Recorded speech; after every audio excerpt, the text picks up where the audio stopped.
So what was that like going from, you know, small town little Sturgis, and it sounds like you had a lot of fun. You worked hard, it sounds like, when you were growing up, but you had a lot of fun. I did. And then you come to town, and all of a sudden you're thrown into this.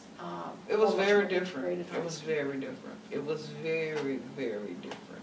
Because even when you got thrown into the situation, it was their world and your world. You know, because, I mean, even though you went to school together and you sat in the same classrooms, and, you know, the teachers, they really did try to be cordial and try to do the best they can, you know, with it. It was still, you know, like the black kids would sit on this side and the white would sit on this side. You know, it was still a divide within the classroom. You know, and it was obvious that we didn't want to be there, and it was obvious that they didn't want us there. So, and since they didn't want us there, we didn't want to be there. So, you know, you make the best of it, but that's just the way it was. And when you say you didn't want to be there, I mean, what was your sort of, well, where did you want to be? Like, what did you see as your ideal? I mean, you know, just like in any situation, you feel better with your own, you know. And so African Americans consider their own as their own, so you feel better with your own.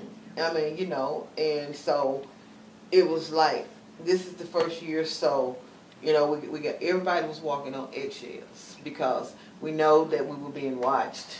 And it was like, you know, nobody says anything out of the way, and, you know, nobody felt free to talk unless you was in your own little circle.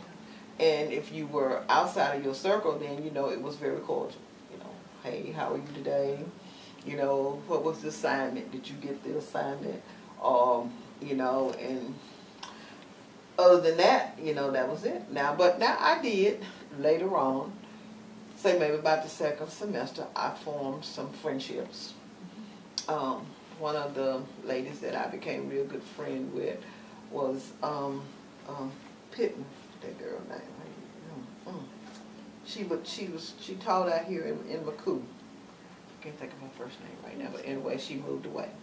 And then that was Candy Hood, and she was real nice.